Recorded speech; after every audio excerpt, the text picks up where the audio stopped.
We are coming off a super, super good weekend of boxing. We had two really good cards, but in this video, we are going to be recapping the Emanuel Navarrete versus Liam Wilson card on Top Rank. And I mean, that card was really good in general. That fight, I mean, it has potential of being fight of the year was so good. I honestly was not expecting Liam Wilson to be that good. I don't think Christian was either. No. But I know there's some guys on that undercard we talked about too, and we'll be getting to that first. But man, was this a really good weekend of boxing? Oh man, that fight it's going to be talked about for some time, especially with some of the controversy tied to it. I can't wait to get into that because we got some opinions on that, and the rest of the card was fire too. I really liked what I saw, so let's get into this. This top rank card overall ended up being a really great one, and to start it off, it was really nice to see Nico Ali Walsh with an impressive showing against Eduardo Ayala. He ended up winning by unanimous decision. He looked real solid though. I liked the flashes of power that he showed. I like that knockdown in round two.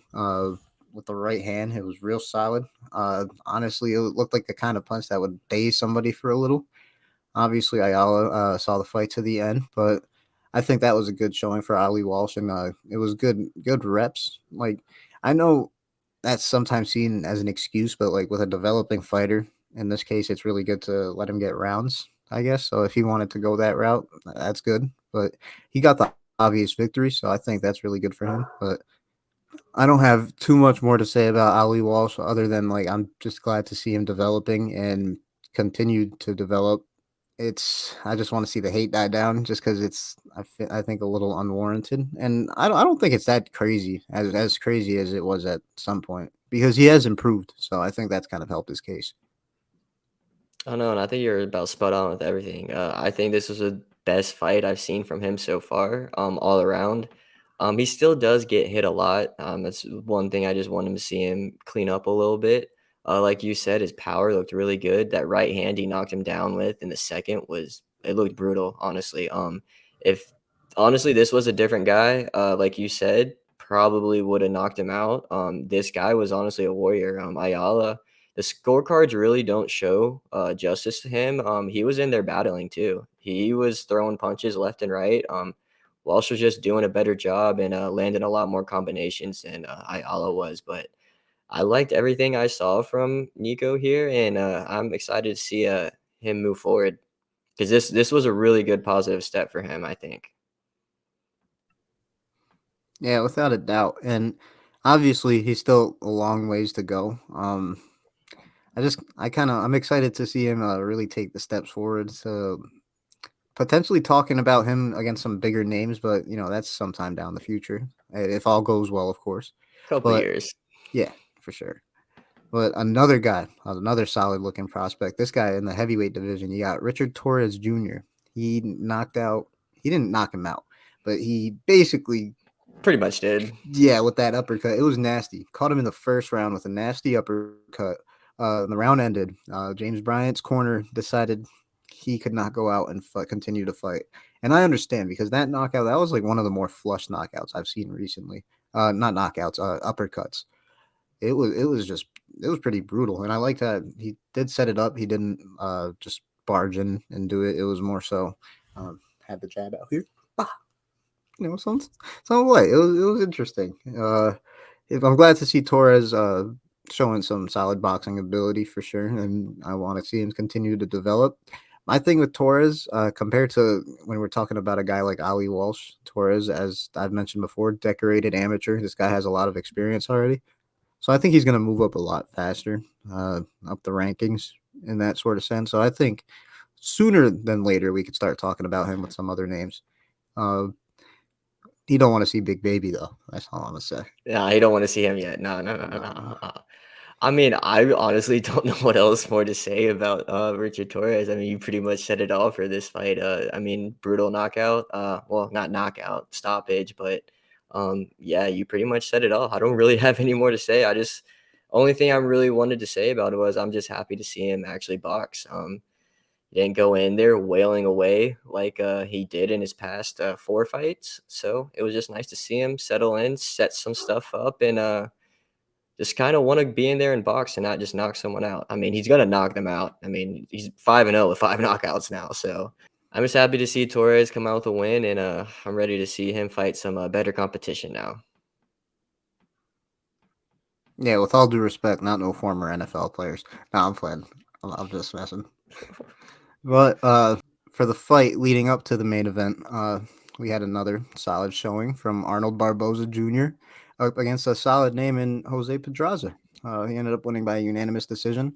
This was a solid fight, relatively close, and I don't know. I liked how Barboza looked, and Pedraza, yeah, he still, I guess, puts up a fight, but I don't have too much to say about like what to look forward to with Pedraza. I think he's kind of slowly on his way out, but still, I guess he can hang.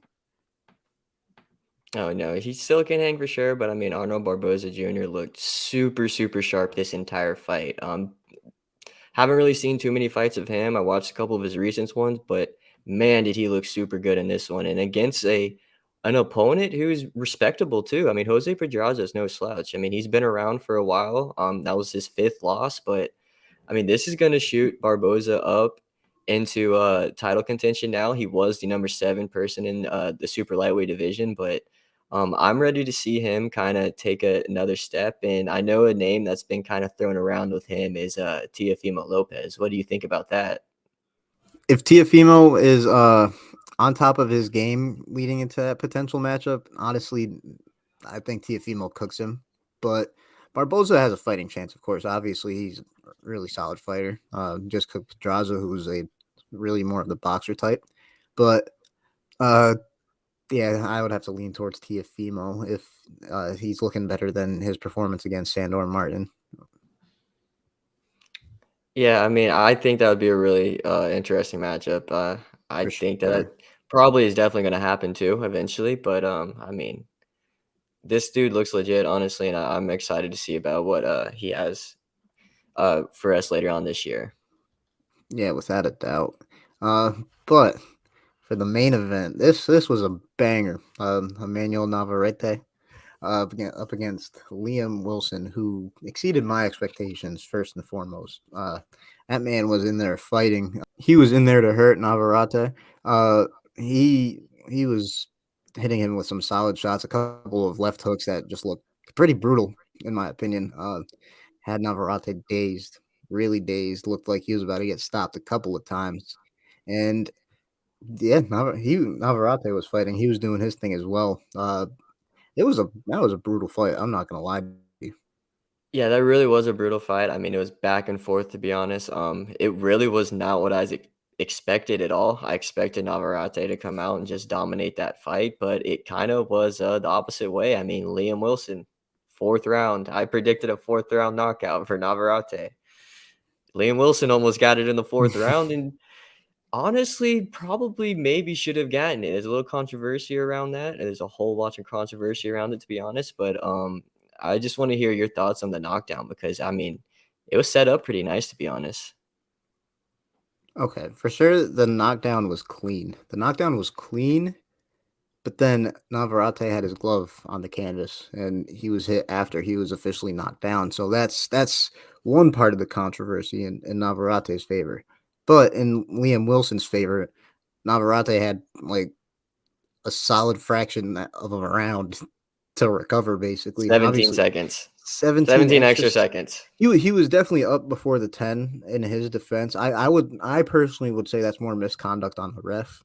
Yeah, Vet move, I guess you could say for Navarrete for spitting out the mouthpiece, but still, I personally, if I was the ref, I would have deducted something for that. That's just blatant, like I'm trying to stall. I don't know if that's stopping the fight worthy in the moment. I don't know if that would cross my mind, but definitely something like a deduction. But a deduction wouldn't have mattered in this fight, anyways, since they continued and uh, things happen. yeah, things did continue to happen, and Navarrete, he was actually recovering for almost pretty much the entire fifth round too. The Mhm. sixth round is when he started to turn it back on, and then it was over after that. To be honest, it was all Navarrete, and then in the ninth, I mean, we saw what happened. Liam Wilson just couldn't continue anymore. He was going to get beat down even more. So I'm glad the ref stopped it when he did. Yeah, for sure. And even though it got to that point for Liam Wilson, it's just credit for him for pushing Navarrete to deep waters like that. Mm-hmm. The thing is, we're assuming that those deep waters are going to be in the big name fights like Oscar Valdez, who he was supposed to fight. Who Liam was Wilson in came and brought it. attendance?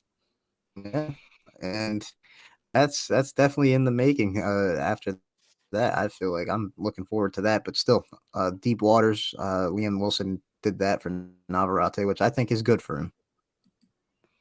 Yeah, I do too. Honestly, I'm excited to see where both fighters move forward too. I think Wilson showed that he's kind of there to stay.